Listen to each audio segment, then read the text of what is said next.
नमस्कार साथियों, मैं विनोद यादव आप सभी का एक बार फिर से चाणक्य गुरु के डिजिटल प्लेटफॉर्म पर स्वागत करता हूं। हमने विगत 2 कक्षाओं में घड़ी का टॉपिक पढ़ा था और जो टाइपें घड़ी में प्रतियोगिता परीक्षाओं में आपसे पूछे जाते हैं उन सभी टाइपों के बारे में हमने विस्तृत अध्ययन कर लिया था। आज की कक्षा में हम उनकी कुछ प्रश्नोत्तरी है उनके बारे में हम अध्ययन करेंगे, यानी जो परीक्षाओं में प्रश्न किस किस टाइप से पूछा जाता है और जो कुछ शेष टाइप बची हुई है उनके बारे में अपन विस्तृत समझेंगे। साथ ही हम लोगों ने जो लास्ट की क्लास थी उसमें हमने पढ़ा था कोण ज्ञात करना, उसका हमने एक ही उदाहरण पढ़ा था। कुछ बातें और बताता हूं, उसमें आप लोगों को हो सकता है कि आपको समझ में नहीं आया होगा। साथ ही आप लोग जब वीडियो को देखें तो वीडियो को अंत तक देखा करो। यदि आप लोग वीडियो को प्रारंभ से कुछ देर देखते हैं उसके बाद यदि नहीं देखते फिर दूसरा वीडियो यदि आप लोग देखते हो तो आपको समझ में नहीं आता। हो सकता है आपके साथ ऐसी समस्या हो रही होगी, लेकिन आप लोगों को वीडियो को अंत तक जरूर देखना है।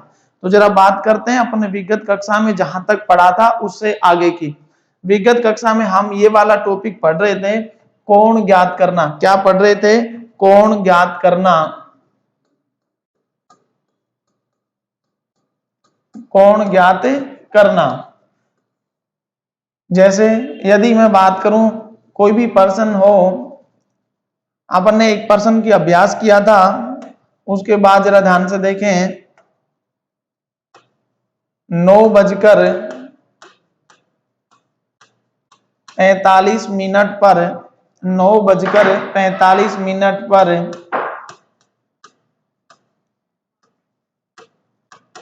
घड़ी की दोनों सुइयों के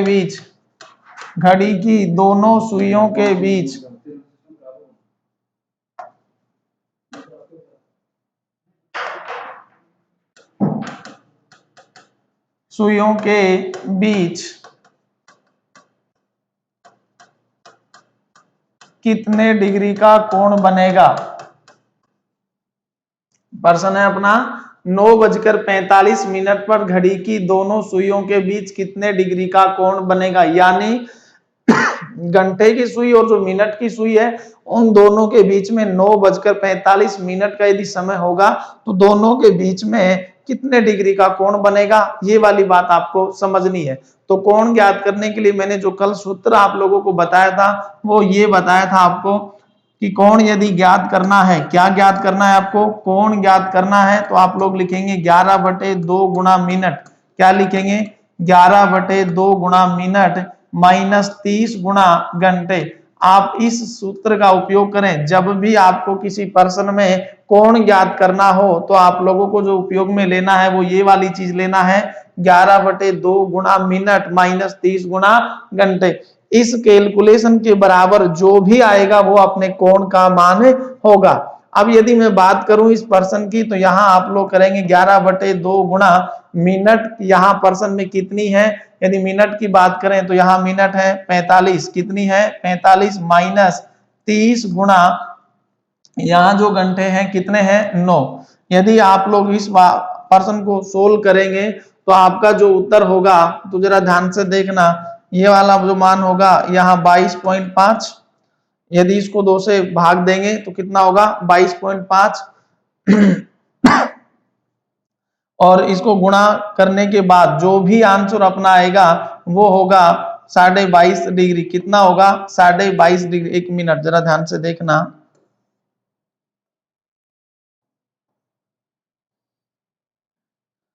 ग्यारह बटे 2 को 45 से गुणा करेंगे माइनस 30 गुणा घंटे तो यहाँ तो होगा 270 और यहाँ यदि आप इसे गुणा करेंगे 2 से इसको भाग देंगे तो 22.5 और 22.5 को यदि आप लोग 11 से गुणा करें, कितने से गुणा करें 11 से यदि आप लोग इसको गुणा करें तो देखो कितना होगा, यहाँ 5 गुणा फिर यहाँ 5 7 4 और 2। तो यदि यहां देखा जाए तो पॉइंट कितने का आगे है, क्या आगे 274। कितना होगा 274.5 सॉरी 247.5। और इन दोनों का जो अंतर करेंगे आप लोग तो वो अंतर कितना होगा, आप लोग आराम से गुणा भाग करें। यहाँ 270 में से आपको घटाना है 247, तो यहाँ तो कितना होगा 5, और यहाँ यदि बात किया जाए 10 में 7 गए तो 3 सॉरी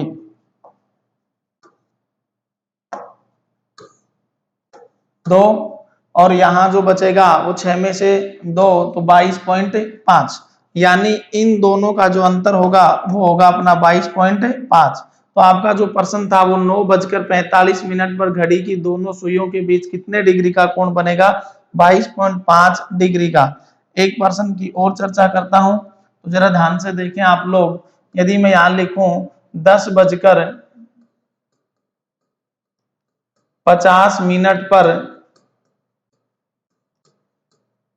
कितने डिग्री का वो कोण बनेगा, कितने डिग्री का कोण बनेगा, यदि ऐसा प्रश्न हो तो आप लोगों को क्या कहा था, यदि कोण ज्ञात करना है तो आप सिर्फ एक ही बात याद रखें, कोण के बराबर क्या रखेंगे, 11/2 गुणा मिनट माइनस 30 गुणा घंटे, और यदि 11/2 गुणा मिनट, यहाँ मिनट कितनी है अपने पास 50, माइनस 30 गुणा घंटे कितने हैं यहाँ 10, और यदि आप इसको गुणा भाग करेंगे तो यहाँ कितना होगा 25, और 25 को यदि 11 से गुणा करें आप लोग तो यहाँ तो होगा 300, और यदि यहाँ इस 25 को आप लोग गुणा करेंगे तो 275, और जो दोनों का अंतर होगा वो आएगा अपना 25, कितना आएगा 25। तो जरा ध्यान से देखना, 10:50 पर कितने डिग्री का कोण बनेगा, तो वो अपना बनेगा 25 डिग्री का। कितने डिग्री का बनेगा, 25 डिग्री का। तो मैं चर्चा एक प्रश्न पर और करता हूं। यदि अपना प्रश्न हो ये वाला कि 9:36 पर कितने डिग्री का कोण बनेगा, तो आपको यदि कोण ज्ञात करना है तो फिर बार बार बता रहा हूं, आप लोग सिर्फ इतना ही करें, 11/2 गुणा मिनट, मिनट की जगह कितना है 36 माइनस 30 गुणा घंटे, तो यहाँ घंटे कितने हैं 9, यदि इसको आप लोग गुणा भाग करेंगे तो इसको यदि इससे गुणा करेंगे तो 18, और 18 को इससे गुणा करेंगे तो 198 माइनस ये हो जाएगा 270, 9 3 27, कितना होगा 270, और इन दोनों का यदि आप अंतर करेंगे कितना डिग्री आएगा 72 डिग्री, कितना डिग्री आएगा 72 डिग्री। तो प्यारे साथियों, आप लोगों को ये वाली बात समझ में आई होगी कि आपको कोण जब भी याद करना हो, समय दिया गया हो और कोण ज्ञात करना हो तो आप किस सूत्र का उपयोग करेंगे। फिर बता देता हूं, कोण के बराबर जो आपको याद रखना है वो याद रखना है 11/2 गुणा मिनट, 11/2 गुणा मिनट माइनस 30 गुणा घंटे। यदि ये वाली बात आपको याद है तो आप किसी भी प्रश्न में उस कितने डिग्री का कोण बनेगा ये वाली बात आप निर्धारित कर सकते हैं। तो अब बात करते हैं, जो टाइप आपको बताना था वो मैंने बता दिया। तो आज की कक्षा में हम जो प्रश्नोत्तरी लेने वाले हैं उसमें आप हम चर्चा करेंगे, तो जरा ध्यान से देखना। इसके बाद घड़ी में एक टाइप का प्रश्न और आता है, वो घड़ी के जल प्रतिबिंब और दर्पण प्रतिबिंब से। तो जरा ध्यान से समझे, यहाँ प्रश्न क्या लिखा हुआ है, अगर एक घड़ी में 5:25 दोपहर है तो शीशे में उस घड़ी में कितने बजे दिखाई पड़ेंगे। यानी आप लोगों को बताना है कि कोई घड़ी है उसमें 5:25 का समय हो रहा है, तो उस घड़ी को यदि आप शीशे का मतलब दर्पण भी बोल सकते हैं, यदि उसको दर्पण में देखेंगे तो आपको कितना समय दिखाई देगा। तो सबसे पहले आप लोगों को एक बात का ध्यान रखना है, यदि आपको दर्पण प्रतिबिंब निकालना है, क्या निकालना है, दर्पण प्रतिबिंब। तो जरा ध्यान से देखें, यदि आपको दर्पण प्रतिबिंब निकालना है, दर्पण प्रतिबिंब में क्या समय होगा, ये वाली बात आपको यदि पता करनी है तो सबसे पहले आप ये समझें कि दर्पण प्रतिबिंब क्या होगा। तो दर्पण प्रतिबिंब में छोटा सा उदाहरण ले रहा हूं, जरा ध्यान से देखना। यदि ये ए है और यहाँ बी है और इसका आप लोग दर्पण प्रतिबिंब बनाए, तो मान लीजिए ये दर्पण है, तो इसका जो प्रतिबिंब बनेगा वो यहाँ बनेगा, यहाँ बनेगा, तो इसका दर्पण प्रतिबिंब बी तो ऐसे बनेगा, और जो ए है वो इस फॉर्मेट से बनेगा। तो आप लोगों को यहाँ जो समझने वाली बात है दर्पण प्रतिबिंब में वो क्या है, ए था, जो अपना वास्तविक प्रतिबिंब था, और जो ये है दर्पण प्रतिबिंब, ये है वास्तविक प्रतिबिंब। तो इस वास्तविक प्रतिबिंब में ए बाएं पक्ष में था, लेकिन प्रतिबिंब में कहां चला गया, दाएं पक्ष में। बी दाएं में था, प्रतिबिंब में कहां चला गया, बाएं पक्ष में। यानी दर्पण प्रतिबिंब में ऑलमोस्ट जो चीज होती है वो सिर्फ दो ही बातें चेंज या परिवर्तित होती हैं। बायां तो क्या बनेगा, दायां, बायां क्या बनेगा, दायां, और दायां क्या बनेगा, बायां। सिर्फ आपको इतना ही याद रखना है। अब अपने इस प्रश्न की मैं बात करूं कि अगर घड़ी में 5:25 है तो आप इस प्रश्न को इसी बेसिक कंसेप्ट से सोल्व करें। कुछ लोग यहाँ सूत्र वगैरह कुछ ट्रिक वगैरह याद रख लेते हैं, ऐसा कुछ याद रखने की जरूरत नहीं है। वो भी मैं आपको बताऊंगा कि एक बार परीक्षा में प्रश्न पूछा गया था, यदि आपको उसका बेसिक कंसेप्ट नहीं आता है तो आप प्रश्न को नहीं कर पाएंगे। तो जरा ध्यान से देखें, इस प्रश्न की यदि मैं बात करूं तो आपको पूछा है कि 5:25, तो आप कुछ ना करें, सिर्फ इतना सा कार्य करें कि मान लीजिए ये घड़ी है अपनी, सिर्फ इतना सा। और इसमें यदि 5:25 की बात करूंगा मैं, यहां आप लोग दर्पण समझ लें कि ये क्या है, दर्पण। क्या है, दर्पण। अब यदि दर्पण यहां है तो घड़ी में ये वाला बिंदु 12 का होगा, ये वाला बिंदु 3 का होगा, ये वाला बिंदु 6 का, ये वाला बिंदु 9 का। और यदि बात करें कि 5:25 होगा, 5:25 होगा, तो दोनों की स्थिति किस फॉर्मेट से होगी, तो जरा आप समझने की कोशिश करना। आप लोग इस बात को अच्छे से समझ सकते हो कि 5:25 है तो प्यारे विद्यार्थी यहां होगा, यानी ये वाली जो सुई है, ये वाली जो सुई है, यहाँ 5:25 की मैं बात करूंगा तो ये तो सुई है घंटे की, और जो मिनट की सुई है, मिनट वाली जो सुई है वो यहाँ, यानी ये वाला बिंदु 3 का है तो यहाँ 15 मिनट, ये 4 का बिंदु है तो यहाँ 20 मिनट, यहाँ 5 का बिंदु है तो यहाँ 25 मिनट। तो ये वाली सुई कौन सी है, मिनट की। तो यदि आप इस घड़ी को देखेंगे तो आपको ये वाली बात समझ में आ रही है कि इस घड़ी में कितना समय आपको दिखाई दे रहा है, 5:25। यदि इसको आप दर्पण में देखेंगे तो आपको कैसा दिखाई देगा, तो ये आपने समझा कि ये दर्पण है। यदि इसको आप दर्पण में देखेंगे तो आपको घड़ी का डायल इसी फॉर्मेट से दिखाई देगा या बाहर, यदि इसी फॉर्मेट से दिखाई देगा तो आपको पता है कि एक बिंदु यहां भी होगा, एक बिंदु यहां होगा, एक बिंदु यहां और एक बिंदु यहां। तो जरा आप लोग समझें इस बात को कि आपका उत्तर क्या होना चाहिए था। ध्यान से देखें, आप लोगों ने ये वाली बात अनुभव की होगी कि आप लोग यदि दर्पण के पास में जाते हैं, जैसे अपना हाथ दर्पण के पास ले जाएंगे तो अपने प्रतिबिंब वाले जो प्रतिबिंब जहां बन रहा है दर्पण में, उसमें अपना हाथ पास में ही आएगा। यानी आपको ये वाली चीज का अनुभव हुआ होगा, यदि आपने दर्पण में कभी देखा है कि जो चीज दर्पण के जितना पास में होती है प्रतिबिंब में भी उतना ही पास में होती है। जो चीज दर्पण से जितना दूर होती है प्रतिबिंब में भी उसकी परछाई उतना ही दूर बनेगी।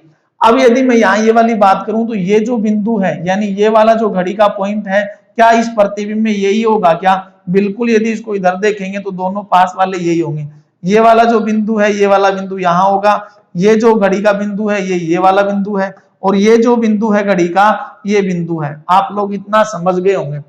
अब यदि मैं बात कहूं कि इस बिंदु के ऊपर कोई भी सुई है क्या, आप कहेंगे नहीं है, तो इस प्रतिबिंब में भी इस बिंदु पर कोई सुई नहीं होगी। इस बिंदु पर कोई सुई है क्या, तो आप कहेंगे कि यहां भी कोई सुई नहीं होगी। लेकिन यदि इस बिंदु की मैं बात करूं तो इस बिंदु के ऊपर या इस पॉइंट के ऊपर या इस स्थान के ऊपर कौन सी सुई है, मिनट वाली सुई। तो क्या ये वाला जो है वो यही है क्या? बिल्कुल यही है। तो यहाँ इस स्थान के ऊपर कौन सी सुई होगी, मिनट की। कौन सी सुई होगी, मिनट की। तो यहाँ होगी मिनट की।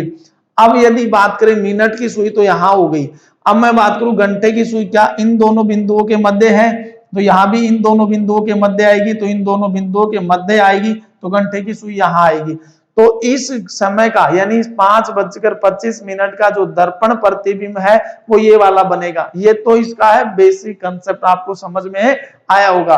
अब इसमें सही समय बताने के लिए आप लोग कहेंगे कि यहाँ 12 होगा, यहाँ 3 होगा, यहाँ 6 होगा, यहाँ 7 का बिंदु, यहाँ 8 का और यहाँ 9 का। यदि ऐसा है तो आप लोग अब यहाँ आसानी से समय देखकर बता सकते हैं कि मिनट की सुई 7 के ऊपर है और घंटे की सुई 6 और 7 के मध्य है। तो आप कह सकते हैं कि यहाँ जो समय होने वाला है वो अपना हो रहा है 6:35, यानी 5:25 का जो दर्पण प्रतिबिंब में समय दिखाई देगा वो अपना देगा 6:35। यानी इस प्रश्न का जो उत्तर होगा वो अपना 2 नंबर ऑप्शन होगा। बिल्कुल आपको ये समझ में आया होगा। मैं इसी के साथ एक प्रश्न पर और चर्चा करता हूं, जरा ध्यान से देखें।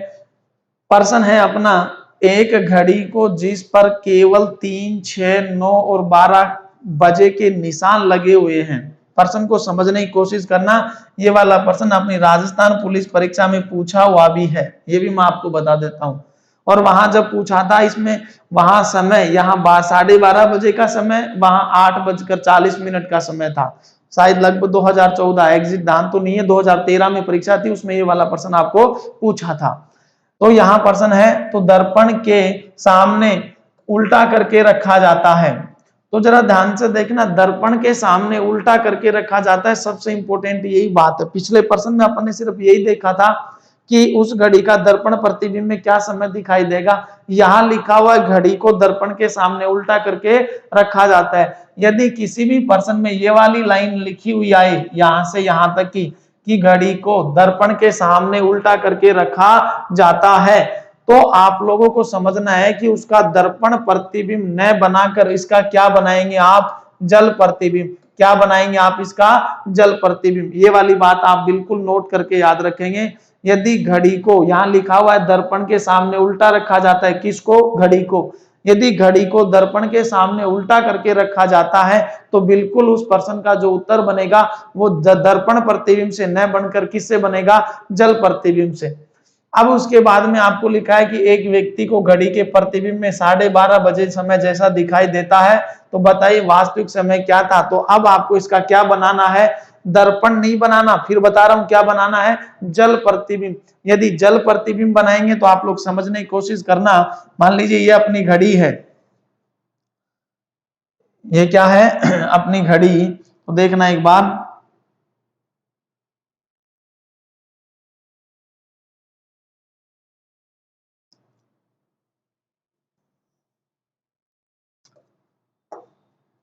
इस फॉर्मेट से, और आपको बनाना है जल प्रतिबिंब। और जल प्रतिबिंब यदि बनाएंगे तो जल हमेशा किसी भी वस्तु के कहां होगा, नीचे। तो यहां मान लीजिए नीचे क्या है, जल। यदि यहां जल प्रतिबिंब बनाएंगे तो इस फॉर्मेट से बनाएंगे।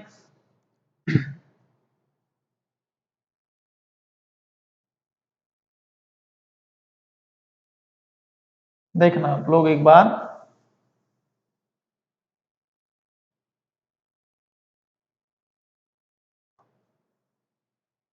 ये मान लीजिए घड़ी, यहां जल है और इसका जो प्रतिबिंब बनेगा वो यहां दिखाई देगा। घड़ी में ये वाला जो बिंदु है, यहाँ बिंदु 12 का, ये वाला बिंदु 3, ये वाला बिंदु 6 और ये वाला 9। उसने कहा था घड़ी में केवल 3, 6, 9, 12 के बिंदु ही निशान लगे हुए हैं। तो आप लोगों को अभी मैंने कहा था कि ये वाला जो बिंदु है ना, ये वाला जो बिंदु है वो यहां दिखाई देगा। एक बिंदु यहां होगा, एक यहां होगा, एक यहां होगा।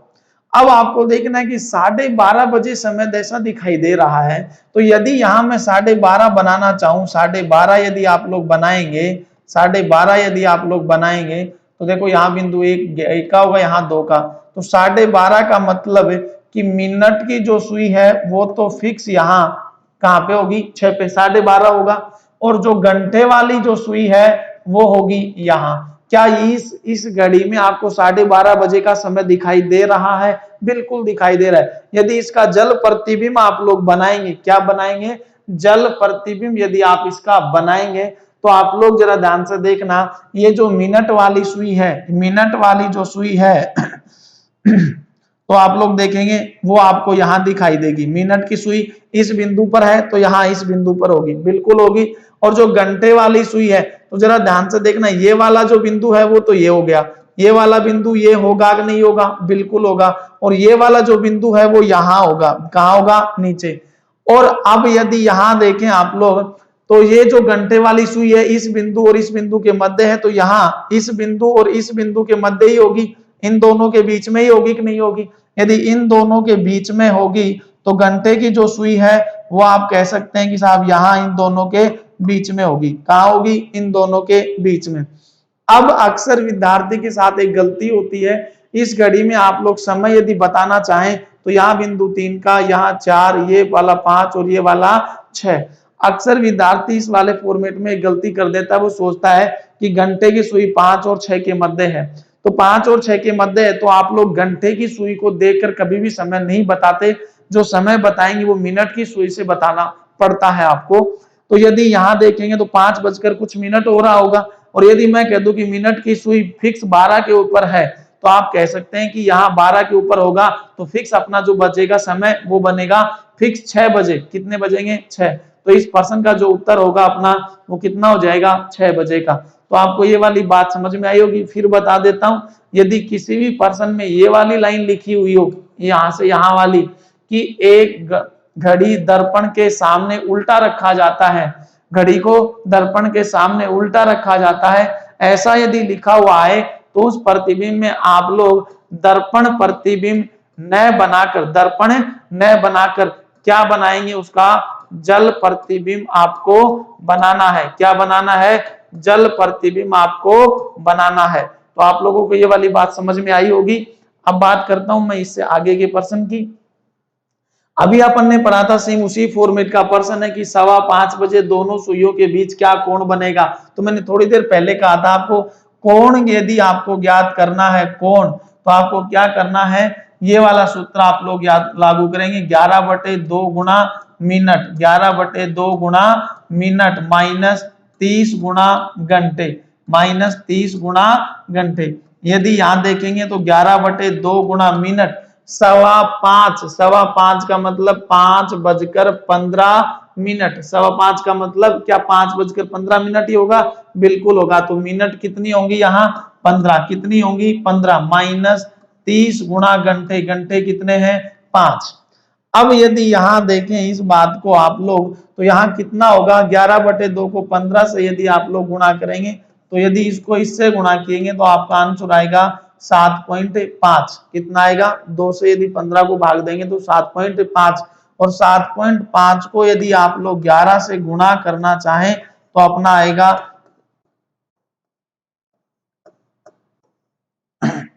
यहां तो होगा 5, यहां होगा 12, और यहां होगा 7 और 5 12, और यहां होगा 8, यानी 82.5। कितना होगा? 82.5। ये वाला मान 82.5, और ये वाला मान कितना होगा? 150। और यदि इन दोनों के मैं अंतर की बात करूं, इन दोनों के मैं अंतर की बात करूं, तो यहां जो अंतर होने वाला है वो अपना होगा 67.5 का। कितना होगा? 67.5। तो यानी इस प्रश्न का जो उत्तर होगा वो अपना होगा 67.5। अभी अपन ने पढ़ाई था कोण ज्ञात करने के लिए आपको ये वाला सूत्र याद है रखना है। बात करता हूं इससे आगे के प्रश्न की, जरा ध्यान से देखना। यहां लिखा हुआ है एक घड़ी 22 सेकंड में 12 बार बजती है। ऐसा प्रश्न बहुत बार परीक्षाओं में पूछा जाता है। यदि इस फॉर्मेट का कोई भी प्रश्न आए तो आपको एक सिर्फ और सिर्फ साधारण सी बात सोचनी है, आपको कुछ ज्यादा नहीं करना। एक घड़ी 22 सेकंड में 12 बार बजती है, तो बताइए 8 बार बजने में समय लगेगा। तो आप लोग एक बात को नोट करना, मैं क्या कह रहा हूं समझने की कोशिश करना उसको। आप मान लीजिए फिक्स 12 बजे घड़ी बजी, मानकर चलें कि फिक्स 12 बजे घड़ी बजी, और ये घड़ी दोबारा बजी 12:05 पर। इसके बाद तीसरी बार ये घड़ी बजी 12:10 पर। उसके बाद बजी 12:15 पर, मानकर चले। तो अब आप मुझे बताना, एक तो यहां घड़ी बजी, एक यहां बजी, एक यहां और एक यहां, कितनी बार घड़ी बजी? 4 बार। कितनी बार बजी घड़ी? 4 बार।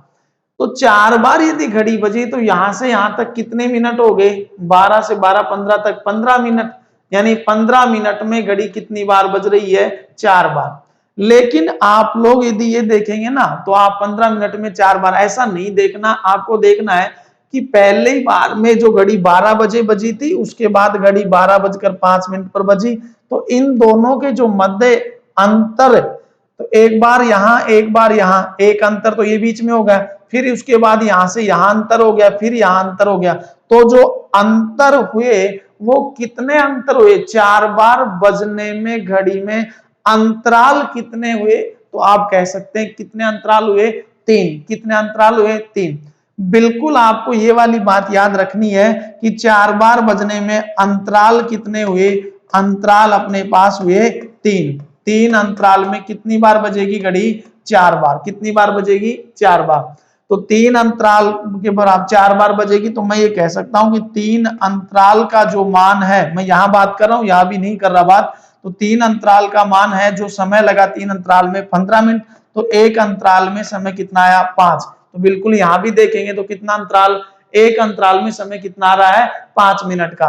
अब बात करता हूं इस प्रश्न को आप किस फॉर्मेट से करेंगे। तो अब आपको देखना है कि 22 सेकंड में घड़ी 12 बार बजती है। तो देखो यहां कितनी बार बजी थी? 4 बार। तो 4 बार बजने में अंतराल कितने हुए थे? 3। तो यहां आप कह सकते हैं 12 बार बजने में अंतराल कितने हुए? 11। अंतराल कितने हुए? 11।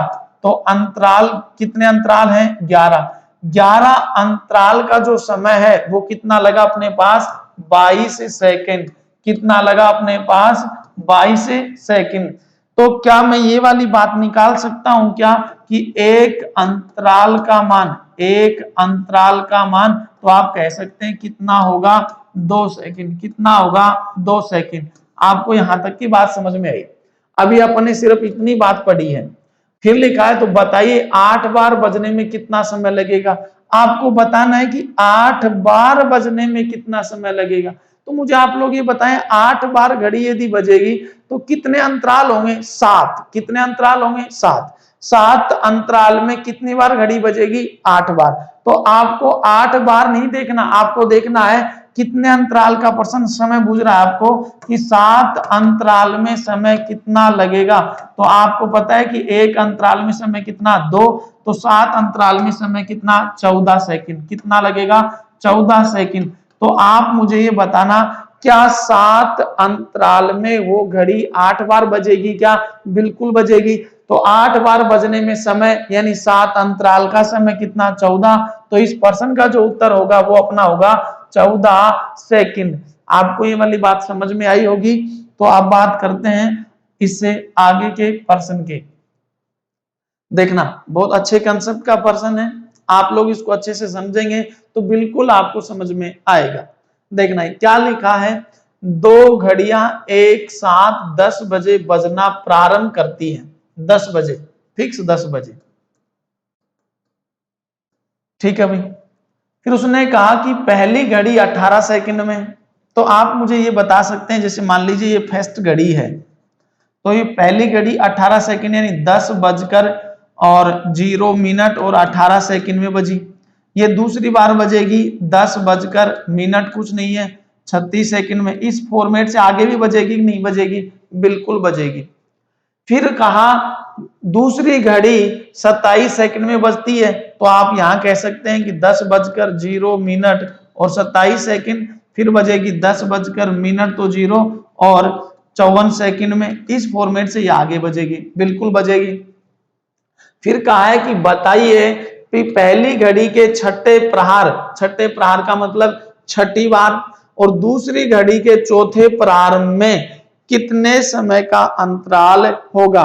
तो आपको पता है कि पहली घड़ी 18 सेकंड में बज रही है, तो आप लोग देखेंगे 18 सेकंड में बजेगी, तो पहली घड़ी जब छठी बार बजेगी ना, तब कितना समय होगा। तो आप 18 देखेंगे, 18 को यदि 6 से गुणा करें, 18 को आप लोग 6 से गुणा करें तो आपके पास आएगा 6 6 7 42 8 48 4 और 6 एकम 6 और 4 108। कितना आएगा? 108 सेकंड होंगी ना। कितनी सेकंड होंगी? 108। कितनी सेकंड होंगी? 108 यदि सेकंड होंगी,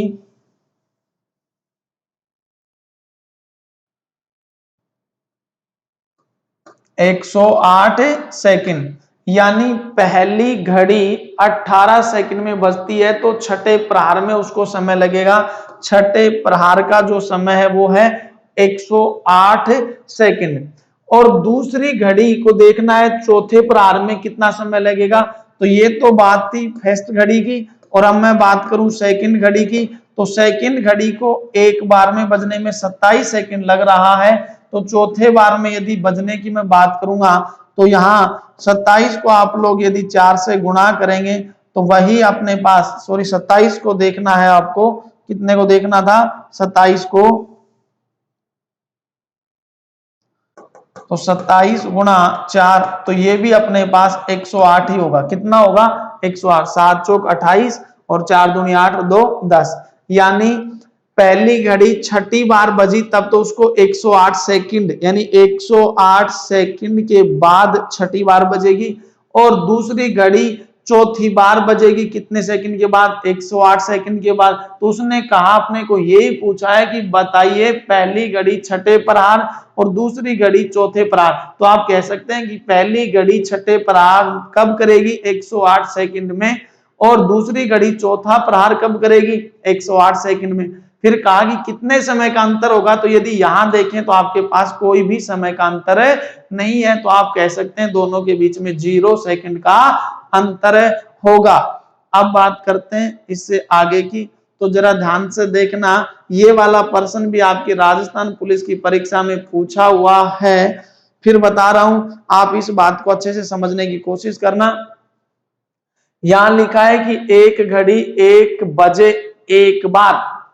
ध्यान से देखना क्या लिख रहा है। ये घड़ी है अपनी,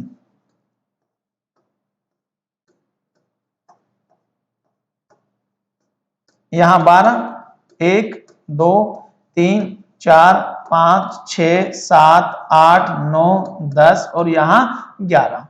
अब वो ये कह रहा है कि 1 बजे 1 बार, तो यहां कितनी बार बजेगी? 1 बार। यहां 2 बजे 2 बार, यानी यहां 3 बजे 3 बार। तो मैं ये कह सकता हूं कि 1 बजे 1 बार बजी, तो वो घड़ी यहां तो बजेगी 1, फिर बजेगी 2, फिर बजेगी 3। इस प्रकार से यहां कितनी बार तक बजेगी? 12 बार तक। 12 बजे 12 बार। फिर कहा अर्थात जितना समय होता है घड़ी भी उतनी ही बार बजती है। बिल्कुल ऐसा ही अपन ने देखा है। फिर कहा कि बताइए 24 घंटे में घड़ी कितनी बार बजेगी?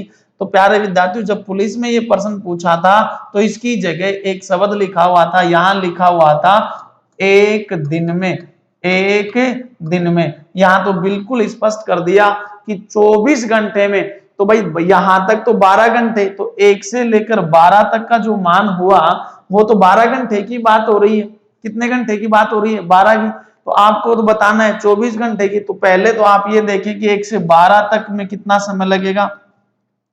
तो 1 से यदि मैं 12 तक का यदि यहाँ योग करूं तो आपको ये वाली चीज पढ़ी हुई होगी। 1 से लेकर 12 तक का जो योग होगा, 1 से लेकर 10 तक का योग होता है 55, और 11 और जोड़ देंगे तो 55 में 11 जोड़ेंगे कितना होगा? 66, और 66 में यदि आप 12 और जोड़ेंगे तो अपना जो आंसर होगा वो होगा 78। यानी 1 बजे, यानी 12 बार में कितनी बार बजेगी? वो 78 बार। कितनी बार? 1 से लेकर जो 12 तक का योग होगा, या फिर इसको आपन ने ये भी पढ़ा होगा, 1 से लेकर 12 तक का योग तो गणित में पढ़ा होगा, प्रथम n प्राकृत संख्याओं का योग होता है n प्लस 1 बटे 2। तो यहां देखेंगे 12 प्लस 13 और बटे 2, तो यहां होगा 6 और 13 छिके 78। यानी 12 घंटे में कितनी बार बजेगी? 78 बार। तो ये जो 78 बार बजी, 78 बार बजी, ये तो बजी है वो घड़ी सिर्फ 12 घंटे में। कितने घंटे में? 12 घंटे में। और आपको बताना है 24 घंटे में। तो 24 घंटे की मैं बात करूंगा तो 78 और भी आएगा, तो 78 और आएगा तो कितना होगा अपना? 156। कितना होगा? 156। तो इस प्रश्न का जो उत्तर होगा वो अपना होगा 156। ये वाला प्रश्न पुलिस की परीक्षा में पूछा हुआ था। अब इससे आगे की मैं बात करता हूं। इससे आगे जो प्रश्न है वो जरा ध्यान से देखना। प्रश्न ये था, जब मैं स्टेशन पहुंचा तो मुझे ज्ञात हुआ कि मैं गाड़ी आने के ठीक समय से आधा घंटे पहले, यहां पहले लिखना था, पहले आ गया हूं, और गाड़ी 1.5 घंटे लेट थी और वह 6:20 पर आई। तो मैं स्टेशन पर कितने समय पहुंचा या कितने समय पर पहुंचा, ये आपको बताना था। तो जरा ध्यान से देखें उसने प्रश्न में कौन कौन सी बातें, यानी कौन कौन सा डाटा आपको दिया है, और इन प्रश्नों को आप किस फॉर्मेट से करेंगे वो जरा समझने की कोशिश करना। ऐसा भी बहुत बार परीक्षाओं में प्रश्न पूछा जाता है।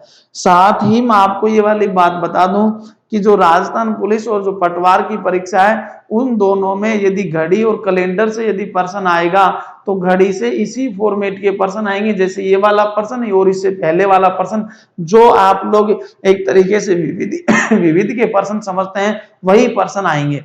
तो इस प्रश्न की यदि मैं बात करूं कि जब मैं स्टेशन पहुंचा तो ज्ञात हुआ कि गाड़ी आने के ठीक समय से आधा घंटे पहले आ गया हूं। यानी गाड़ी आने के ठीक समय से, यानी जो गाड़ी जब जो समय था गाड़ी का निर्धारित उससे भी मैं आधा घंटे पहले आ गया हूं। फिर उसने लिखा और गाड़ी 1.5 घंटे लेट थी। फिर लिख रहा है और वह 6:20 पर आई। तो जरा ध्यान से देखना, जो ये 6:20 का जो समय है अपना, ये वो ट्रेन या वो गाड़ी लेट होने के बावजूद, यानी 1.5 घंटा लेट होने के बाद 6:20 पर आ रही है। तो पहले तो आप ये बताएं कि जो 6:20 का जो समय है वो उस गाड़ी का कब का समय है, जब वो गाड़ी 1.5 घंटे लेट हो गई। तो अब मैं कहूं कि उस गाड़ी का सही समय क्या था, तो अब आप इसमें कितना कम करेंगे, 1 घंटा 30 मिनट यदि कम कर देंगे तो आपका जो समय आएगा वो उस गाड़ी का निर्धारित समय यानी वो सही समय आएगा।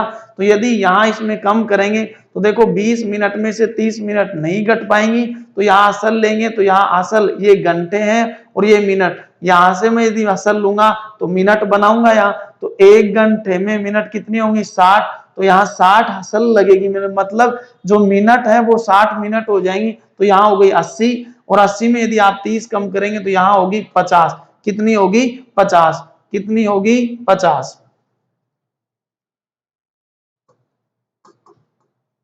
1 घंटा 30 मिनट करेंगे कम करेंगे तो यहाँ होगी 50 मिनट, और यहाँ जो समय बचेगा इस बार घंटे का वो बचेगा 5, 5 में से 1 कम होगा तो 4, यानी 4:50 का समय आया, वो अपना सही समय आया है। किसका, गाड़ी का निर्धारित समय या गाड़ी का सही समय, यानी वो गाड़ी लेट नहीं होती तो वो कितनी बजे आती, 4:50 पर। अब आपको कह रहा है, ये वाली बात तो आप लोगों ने समझ ली कि उस गाड़ी का सही समय कितना है, 4:50, यानी वो लेट नहीं होती, और लेट हुई तो वो कितनी बजे आई, 6:20 पर आई। अब मैं बात करूं आपके प्रश्न का उत्तर की, तो उसने लिखा कि जब मैं स्टेशन पहुंचा तो मुझे ज्ञात हुआ कि मैं गाड़ी आने के ठीक समय का मतलब सही समय, तो गाड़ी आने का सही समय क्या था, 4:50। अभी अपन ने देख लिया, से आधा घंटे पहले आ गया हूं, तो इस समय से भी वो आधा घंटे पहले ही वहां पहुंच गया था। तो इसमें वो आप 30 मिनट और कम करेंगे तो अपने पास आएगा 4:20, यानी वो व्यक्ति जो स्टेशन जा रहा था वो 4:20 पर ही वहां पहुंच गया। तो एक बार इस प्रश्न को देखें तो 4:20 पर वो व्यक्ति पहुंच गया, गाड़ी का सही समय 4:50 का, तो इस बात का मतलब क्या वो व्यक्ति 30 मिनट पहले आया, बिल्कुल आया, और गाड़ी का सही समय 4:50 है, तो गाड़ी 1.5 घंटे लेट हुई तो 6:20, तो 4:50 में 1.5 घंटा जोड़ेंगे तो बिल्कुल 6:20 आएगा। तो उसने कहा कि मैं स्टेशन किस समय पहुंचा, तो वो व्यक्ति स्टेशन किस समय पहुंचा, 4:20 पर। तो साथ ही आप लोगों को मैंने जो अभी इस कक्षा में घड़ी का टॉपिक पढ़ाया था, उस टॉपिक में जितने भी टाइप के प्रश्न परीक्षाओं में पूछे जाते हैं उन सब की मैंने विस्तृत चर्चा की है। यदि आपको कोई भी प्रश्न में किसी भी प्रकार का डाउट हो तो आप उस डाउट के लिए कमेंट बॉक्स में लिख सकते हैं, उसका जवाब आपको नेक्स्ट कक्षा में मिल जाएगा। तो आज की कक्षा में सिर्फ इतना ही, धन्यवाद।